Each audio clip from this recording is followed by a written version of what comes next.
Standing in front of the Christchurch Cathedral, where a magnitude 6.3 earthquake brought the city to a deadly standstill. A month later, Japan also experienced one of their deadliest disasters, killing nearly 16,000, displacing 250,000 people, all because of the second largest nuclear disaster in the world. Earlier this year, I had the chance to visit a couple of towns near the Daiichi Nuclear Power Plant to show you how their rebuild is going. The story starts with the magnitude 9 earthquake on March the 11th at 2:45, just off the coast of northern Japan, where it shook the country for nearly 5 minutes. 10 to 60 minutes later, a 10 to 15 metre tsunami hit various towns, causing massive destruction to everywhere it went. The very next day, the Fukushima Daiichi Nuclear Power Plant started to have a meltdown, leading to a widespread evacuation of people within the area. My journey starts in front of Tokyo Station, where my tour guide has given me a Geiger counter to see the radiation levels in Tokyo and compare it to where we're going.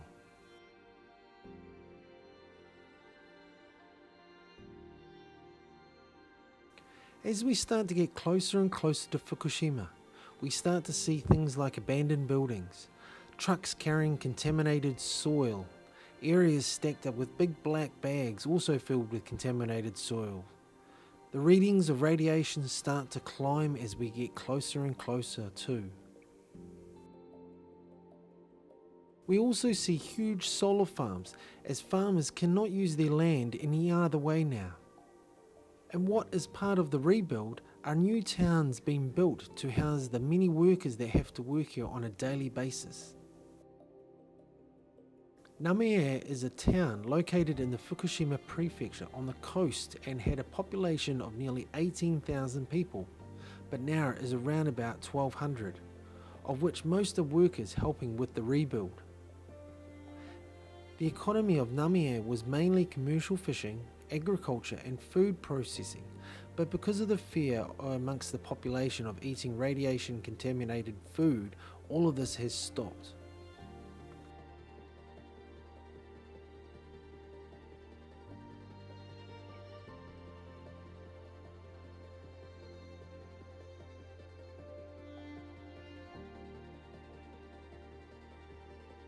The town was severely affected by the earthquake and tsunami, sustaining considerable damage from them both, but the town was evacuated en masse on the morning of March the 12th, as it is located within the 20-kilometre exclusion zone around the damaged nuclear power plant. We're able to see both the rebuild and the destruction left as they were 9 years ago. Places where people were eating, sleeping, working or even at school, and then they just had to run for survival, not thinking they wouldn't be coming back for 9 years. And getting a bit of an idea of what it's like, you know, the rebuild, you know, the destruction of the earthquake and people not being here for a while and whatnot. This part of the town, the actual tsunami didn't make it to. This is quite much higher ground than when the where the actual port and ocean is. They're a little bit south that way. So mainly this is just from the earthquake, the damage from the earthquake, because just off the coast here is where the actual 9.0 magnitude earthquake actually struck. So the earthquake happened and then the tsunami came.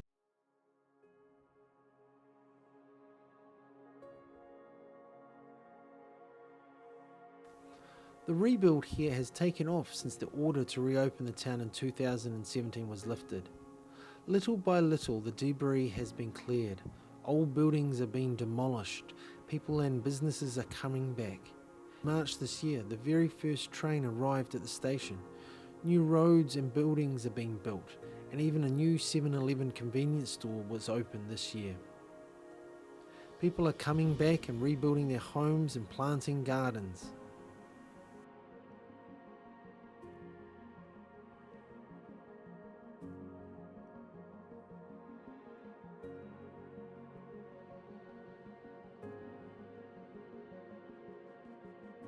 There is even a small little shopping centre on the main street filled with restaurants and shops selling local goods and meals for the workers and tours.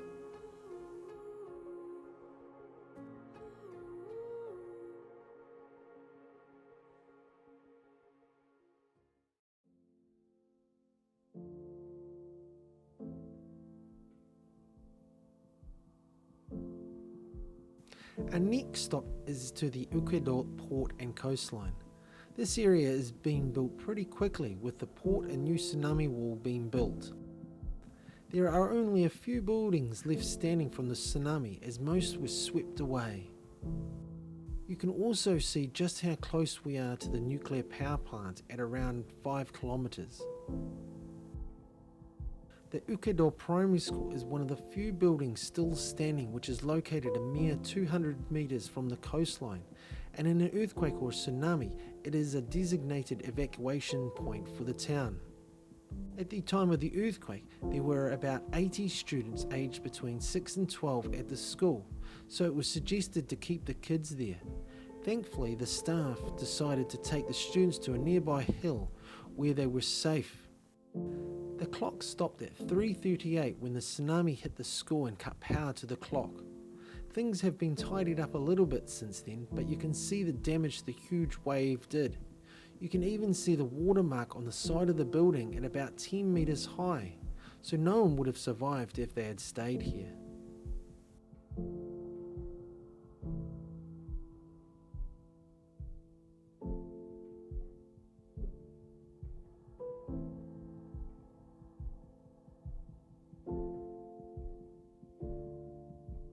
Surprisingly, the radiation levels here are not much higher than that in Tokyo, even though we are so close to the power plant, and also thousands of bags filled with contaminated soil taken from around this area. Most areas now have been decontaminated, except for a few places just west of the nuclear power plant, which we're about to head through.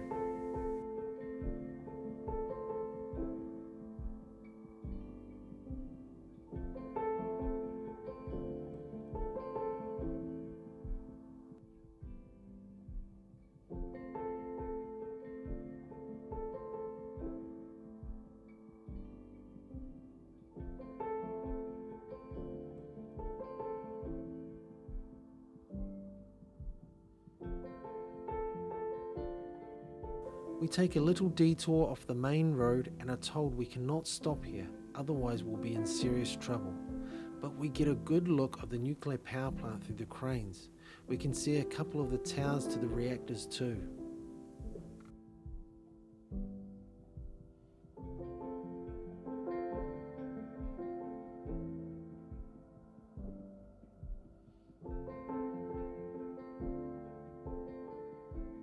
We are just only 3 kilometers away, but are told that this is a decontaminated area and the Geiger counter doesn't show very high levels either.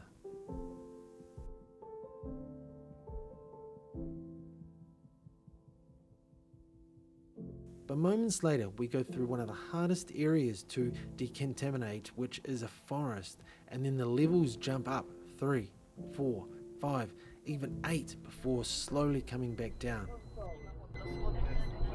What is going on? Oh yes, because in the forest. We all have a bit of a laugh about how high it got, but at the same time we're a little bit concerned and wonder if we made the right decision to come here.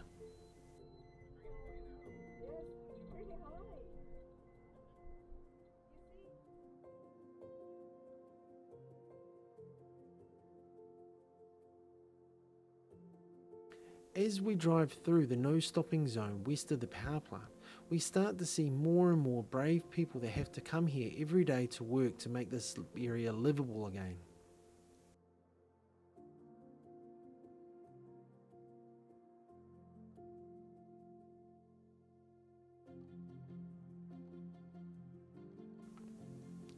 We're heading to the south side of the power plant through an area where people still cannot come back to, and we're not allowed to stop.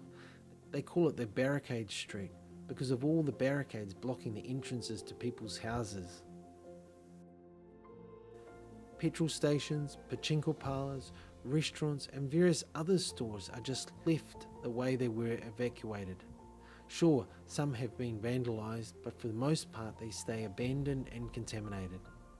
Here we see the Sega Sonic Game Centre, which was featured in the Netflix doco Dark Tourist. Tomioka is a small town 6 to 10 kilometres on the south side of the nuclear power plant, which was affected in the same way as Namie was. The population used to be around 21,000, but like Namie, most of the people here are workers, although they have seen a few people coming back in recent times, with the hospital having its first baby born since the disaster in 2011.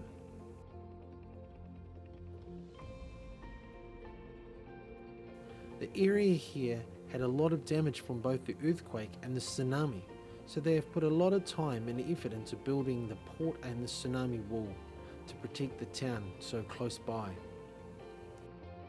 You get to see just how high the tsunami was here, reaching up to where those brown makeshift buildings are, which sort of gives you a bit of false hope when you see how high they are building the new tsunami walls.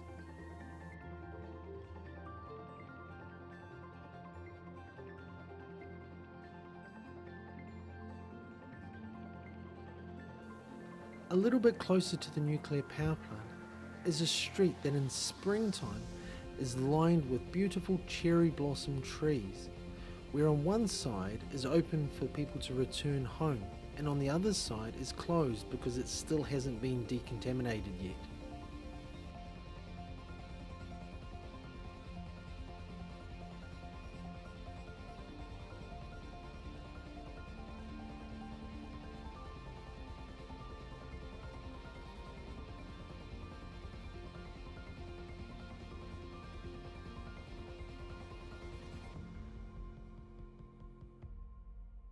The police roam around to catch anyone trying to return to their homes or people trying to steal anything in the area. They even ask, "Why are we here?" My tour guide finishes with a short speech trying to persuade me to promote this area as a safe area to live and that the radiation isn't a problem. But at the same time, I understand why almost 60% of residents have decided never to come back here.